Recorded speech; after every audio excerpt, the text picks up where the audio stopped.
Hello everyone, welcome back to my channel. Thank you so much for clicking on this video and for being here today. So today we are going to be doing another unfiltered Q&A. I recently asked you guys on Instagram if you have any questions and I got a lot that I haven't gotten before. So I'm super excited. If you are new here, I do these videos pretty regularly, although the last one I did was actually January. But I do try to do these as much as possible just to, you know, destigmatize certain things, talk openly about sex and our experiences, and make people just generally feel more comfortable about themselves and their bodies. But before I do jump into the questions, I wanted to give a very big thank you to this video's sponsor, Adam and Eve. So for those of you who do not know, Adam and Eve is a company specializing in adult toys, lingerie, everything like that. So they did send me a couple things for me to show you. And always keep in mind that you can get any of these items for 50% off plus free shipping in the US and Canada with code SHRINKS. So the first thing they sent me is this rabbit.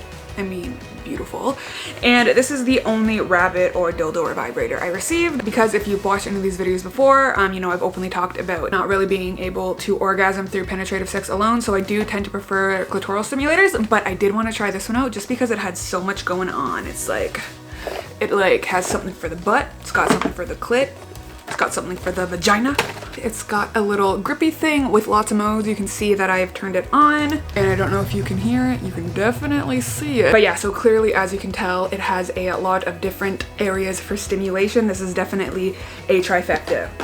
That's what it's fucking called. Okay, it is a trifecta. So my next thing is actually this lingerie. You will be seeing a little clip over of me wearing it. I absolutely love this lingerie. It's super cute, and I don't know if you can tell that it has heart detailing. Okay, so next, and I actually forgot I got this, so I lied.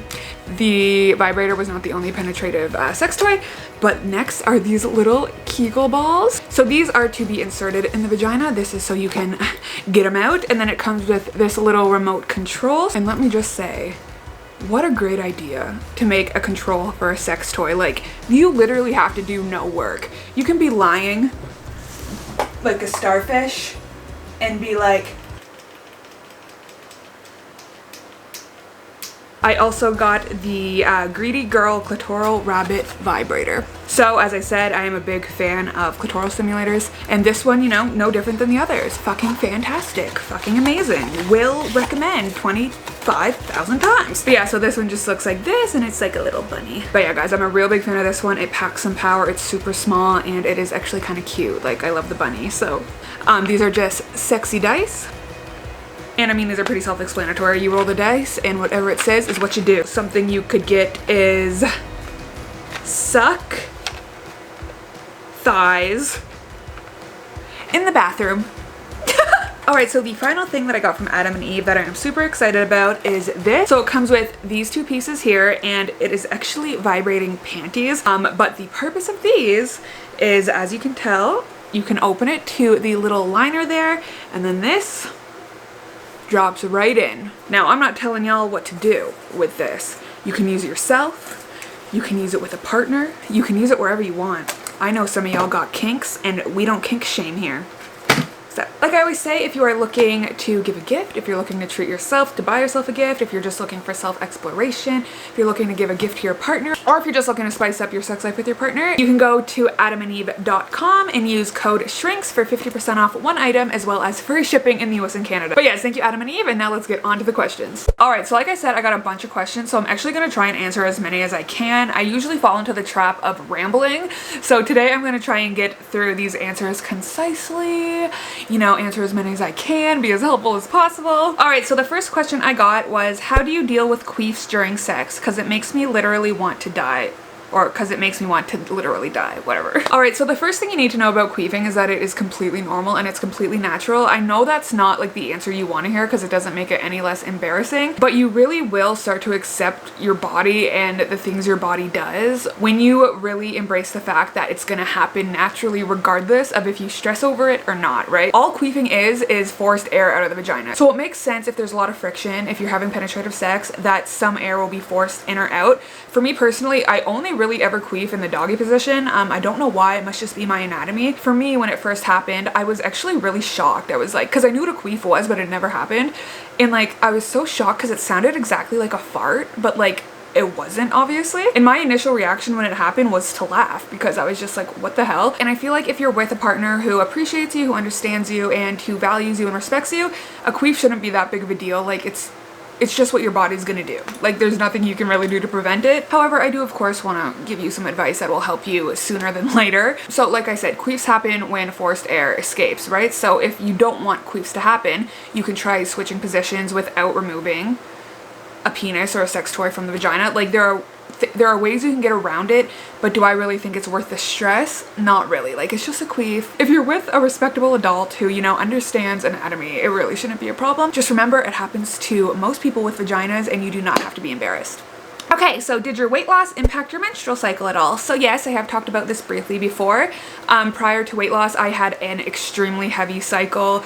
I'm talking like I would have to layer pads because they would 100% bleed through. And that's not just like me not changing a pad for 8 hours. That's like me changing a pad every 2 hours and just having so much blood. Now my periods are much, much lighter. I still do get really bad cramps. I've always been someone who has gotten really bad cramps. They aren't as bad as they used to be, which is blessed, but I still do, unfortunately, get cramps. Okay, so are you afraid you'll ever gain the weight back? So this is a question I get a lot. If you had asked me 2 years ago, my answer would probably be different. Right now in my life, I am pretty confident in not gaining my weight back. And when I say that, I mean all my weight back. Am I gonna run into something in the next couple years that's stressful and I might gain some weight? Maybe. But I think I've changed my life so much to the point that like I just cannot see myself ever going back to where I started. Alright, so this question, and this is always my most asked question, so I'm gonna answer it again in this video, although I have touched on it in previous videos. It's just such a reoccurring question, and that is, did you have a fat vagina before weight loss? And if yes, did weight loss itself get rid of it? The answer is yes, I did have a fatty area. When you are as big as I was, you literally get fat everywhere. I actually uploaded a TikTok about this because I don't think I've actually mentioned this on my channel because I just forgot.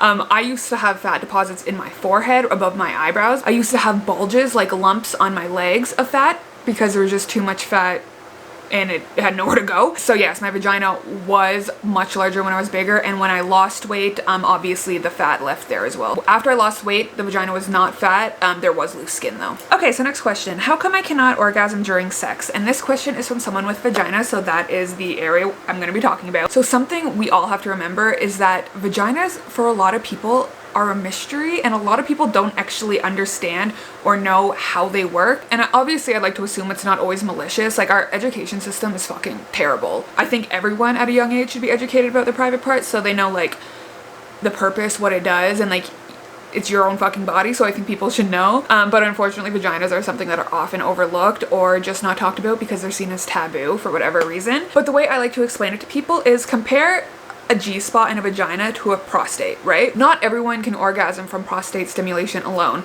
Some people can, and that's great for them, but not everyone can. And that's the exact same thing with a G-spot. So if you have a vagina and you have a G-spot, some people can orgasm from G-spot stimulation alone, but the majority of people actually cannot. So that's kind of what I was talking about earlier when I was going over the sponsored portion of Adam and Eve. I can only orgasm with clitoral stimulation. Like, penetrative sex is not enough for me. But you have to remember that everyone's anatomy is different, right? So for people who can get off through sex alone, penetrative sex, there are a lot of contributors to that. So it could be just their G-spot, but it could also just be their anatomy. Some people's clits are closer to their vaginal openings, some people's are farther away. So for people whose clits are closer to those vaginal openings, when you're having sex, it's just more likely that the penis in some capacity, or vibrator or toy or whatever, is just going to touch that area and, you know, sensitize that area.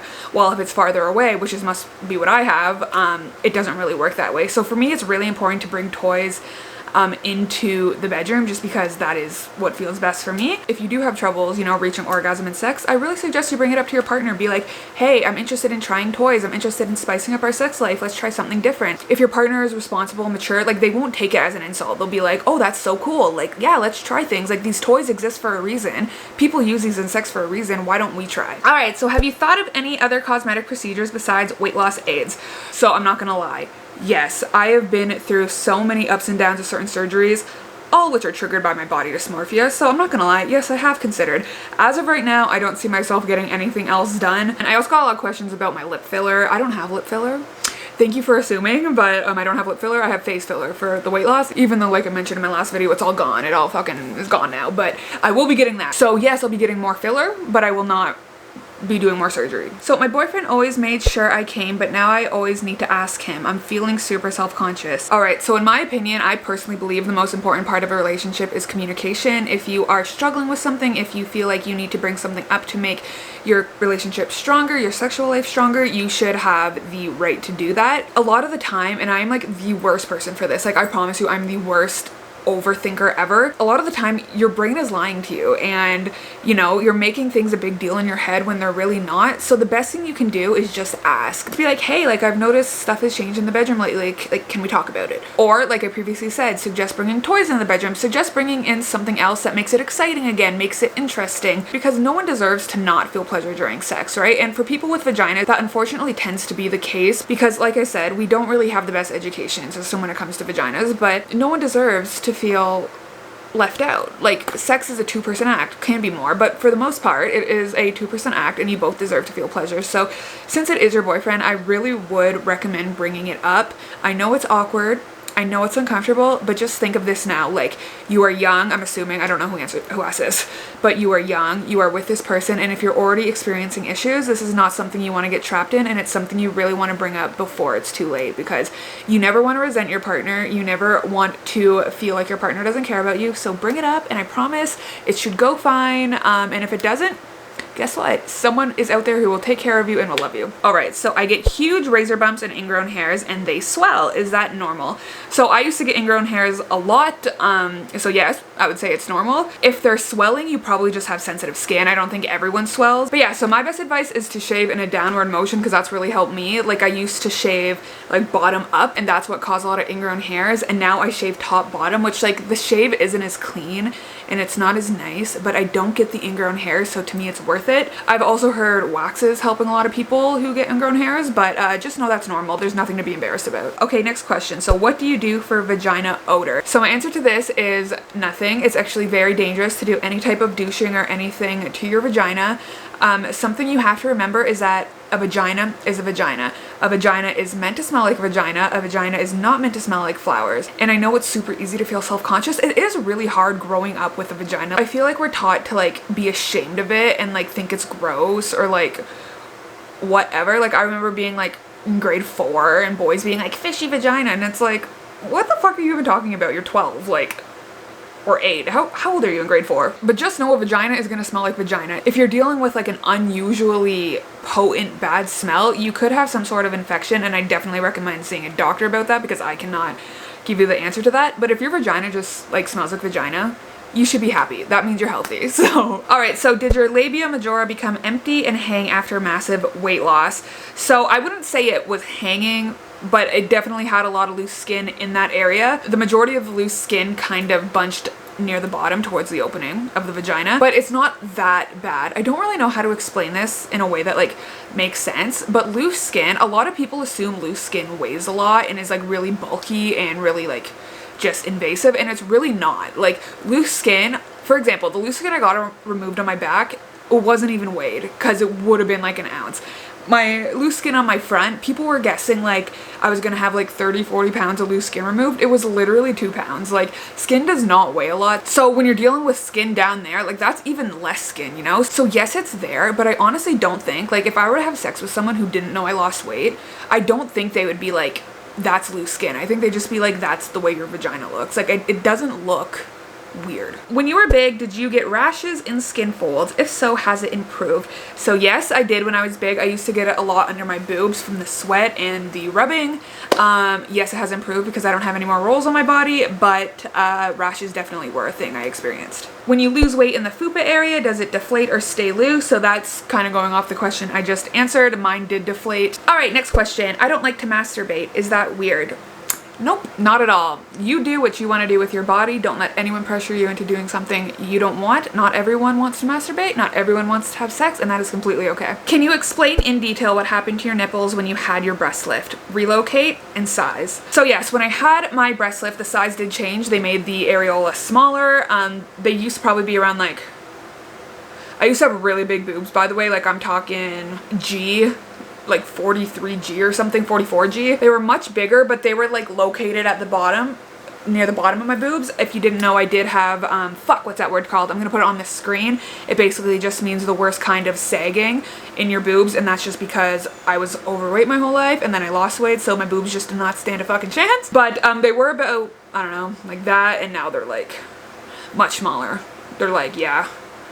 Well, this is awkward. But yeah, they're much smaller and the position is completely different. So like I said, I'm gonna try and like give you guys a visual.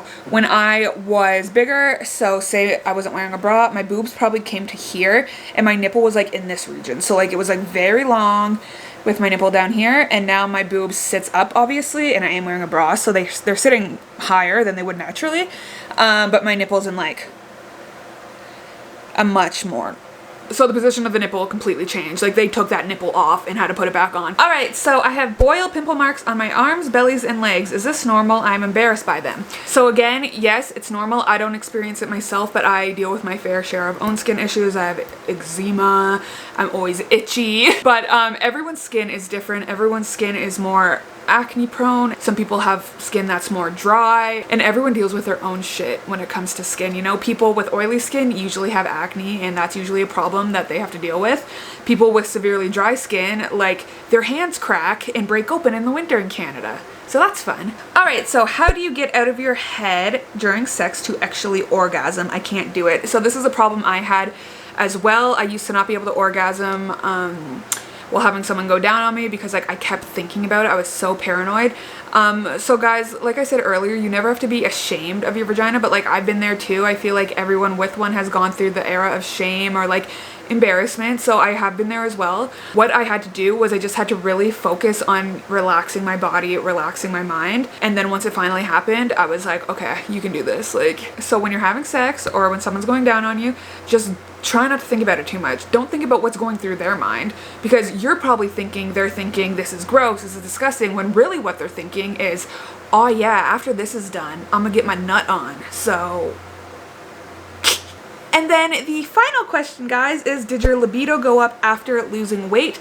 Yes, I would say it did, but honestly, my libido has been the highest it's ever been, solely because I'm taking a break from birth control. And since getting off birth control, my libido has been so high. I had no idea that my birth control was repressing it like that. Also, I haven't gotten acne since I stopped my birth control, so I'm kind of pissed. My birth control was ruining my life. But yeah, guys, so those were all of your questions. I hope you enjoyed this video. Please don't hesitate to leave your own experiences down below if you want to share them for other people to read. But yeah, thank you guys so much for watching. Thank you again, Adam and Eve, for sponsoring this video, and I will see you guys next time. Bye.